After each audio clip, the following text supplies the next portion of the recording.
ini. Sebetulnya muskul aja ya sepertinya. Untuk Tabe iya dok.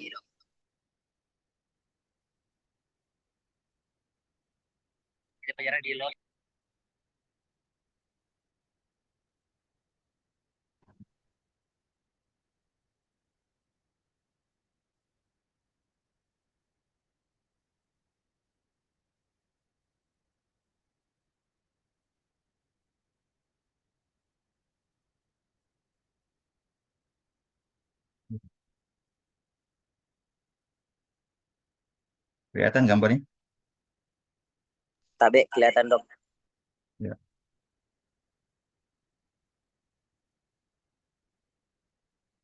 Oke. Untuk muskul biasanya kita tidak jauh-jauh dari ya, fraktur, dislokasi, atau subluxasi. Nah, itu saja. Ya, berputar di situ saja. Mengenai degeneratif, mungkin enggak ya. Kita lebih ke yang emergensi. Yang emergensi di situ ya fraktur ya dan dislokasi. Itu ya juga subluxasi. Nah, itu saja ya. Jadi jangan lagi pikir yang lain-lain ya. Nah, itu saja mau fraktur kah atau dislokasi ya. Nah, ini contoh ya. Jadi yang pertama yang penting kalau masuk ruangan baca skenario tidak boleh kosong isi kepalanya kalau masuk ruangan ya. Baca skenario sudah harus bisa membayangkan ya kemungkinan apa di dalam ya. Kalau di luar dia bilang nyeri lutut, nah, langsung pikirkan apa ya kira-kira. Nyeri ekstremitas, nah, langsung pikirkan apa ya. Kalau dia bilang pasti riwayat trauma biasanya ya, berarti pikiran kita sudah ada ini mungkin fraktur atau dislokasi ya. Jangan terlalu jauh ya. Itu dulu. Jadi kalau dia bilang nyeri pada ekstremitas atas ya, dialami sejak bla bla bla, akibat jatuh dari motor, ya sudah bisa membayangkan oh berarti ini kemungkinannya adalah ante ya, antebragi. Jadi kalau antebragi nanti kemudian kalau ada anamnesia, kalau ada pempis dan ujung-ujungnya harus dilakukan pemeriksaan, maka yang harus dipikirkan adalah foto apa dulu ya. Nah, itu nilainya sudah muncul di situ ya. Kalau gagal menyebutkan foto apa, nah itu langsung drop nilainya ya. Kemungkinannya akan berlanjut tidak bisa menjawab ya. Karena kalau foto dan posisi saya tidak bisa, tentu apa interpretasinya juga pasti tidak bisa ya. Tentukan fotonya paling tidak ada dua AP lateral atau AP oblik.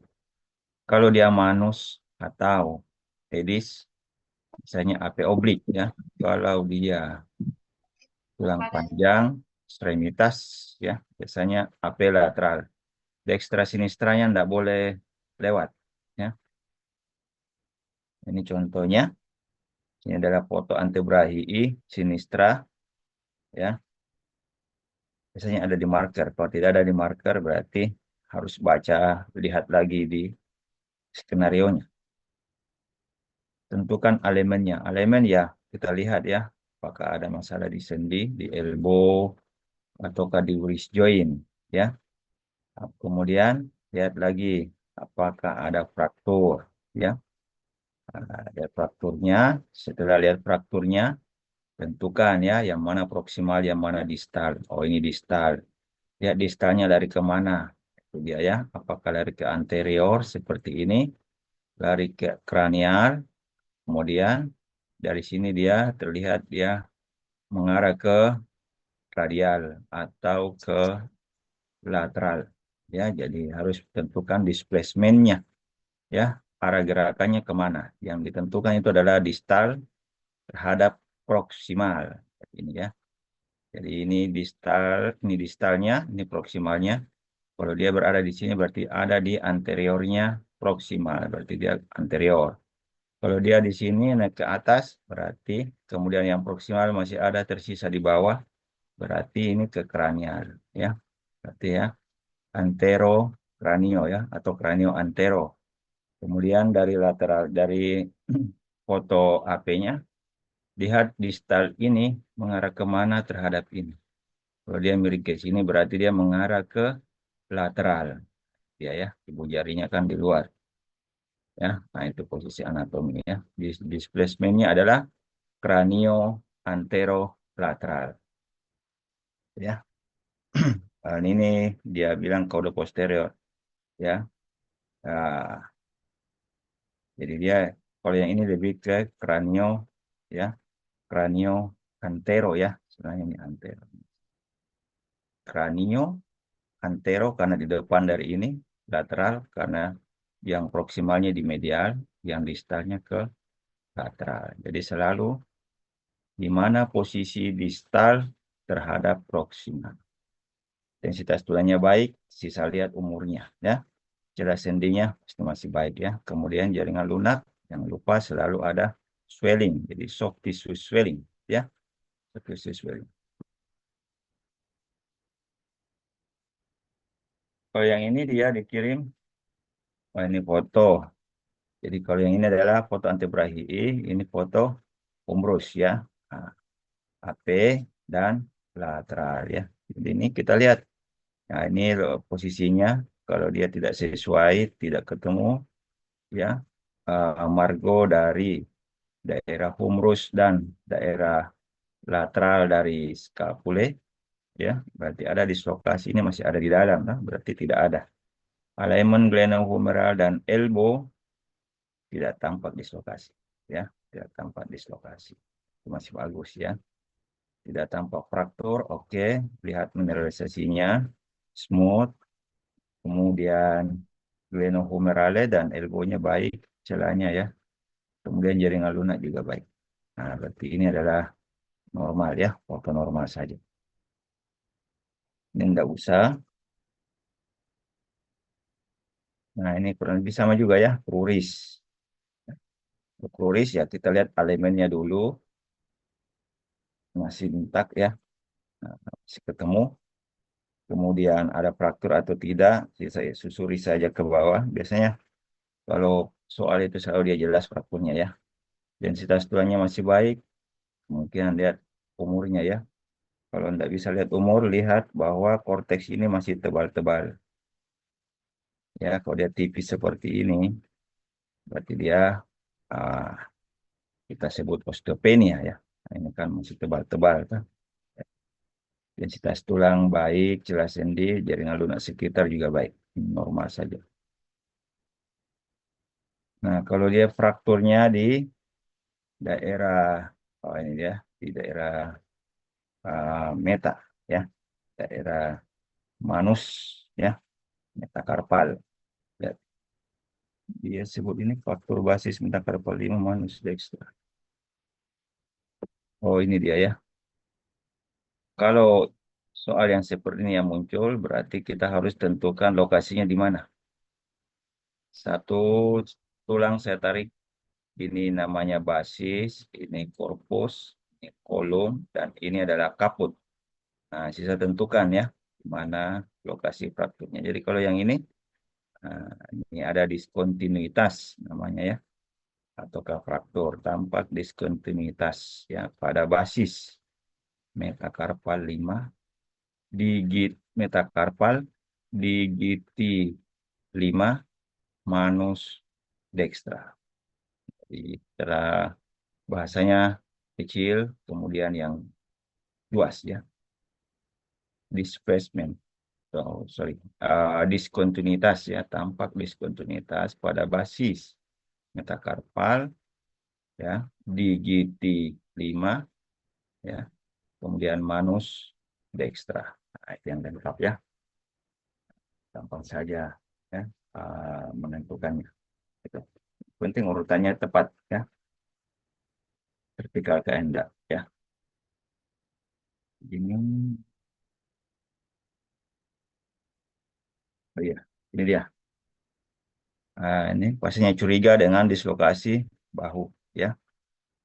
Kalau foto yang terlihat itu, kalian bisa melihat ada sendi di proksimalnya dan ada sendi di distalnya, berarti itu adalah foto tulang, ya. Kalau tidak terlihat seperti ini, cuma ada satu sendi saja, berarti ini foto sendi.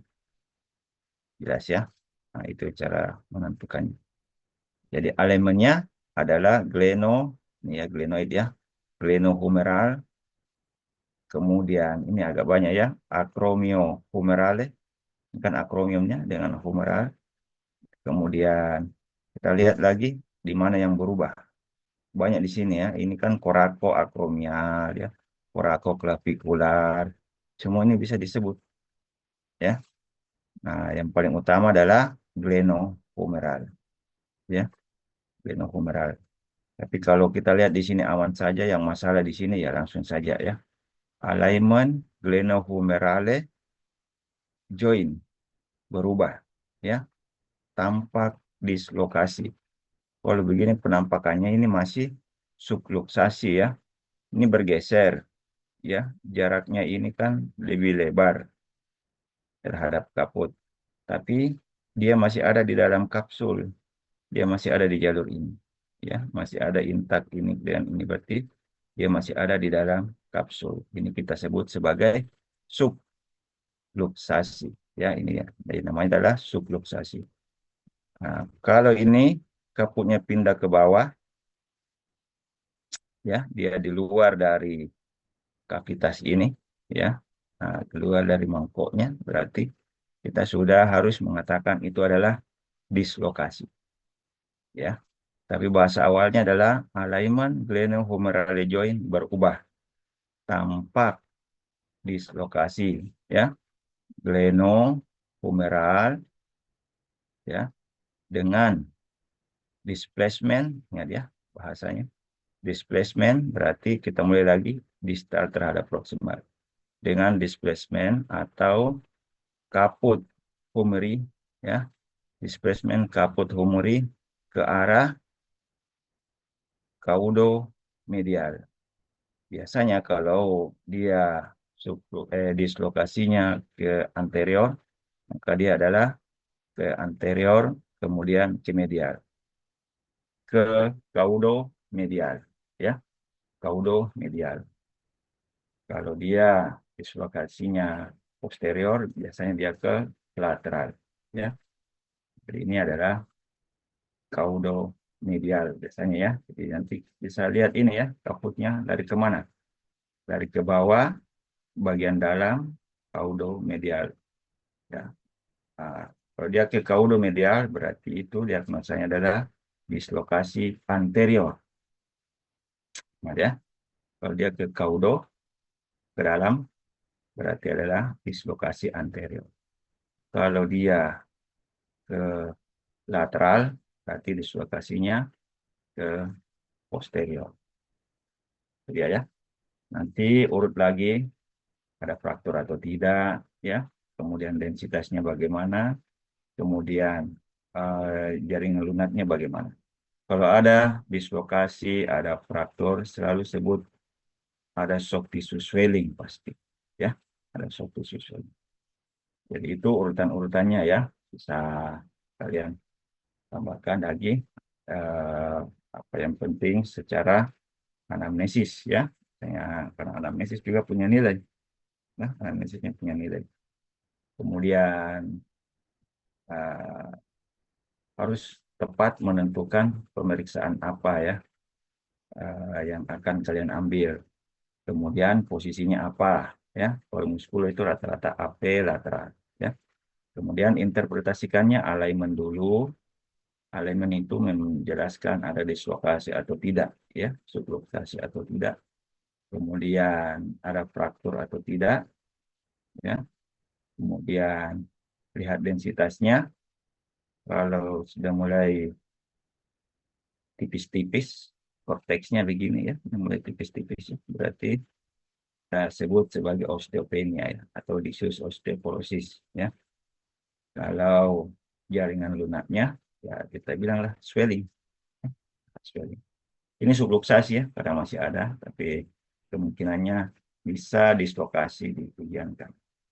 Oke, itu dua saja ya untuk bacaan fraktur dan dislokasi. Ada yang mau tanya? Itu saja ya.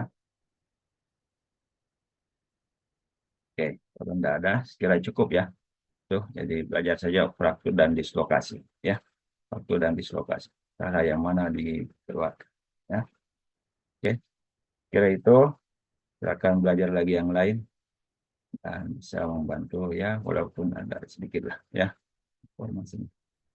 Kalau tidak ada yang bertanya, cukup ya.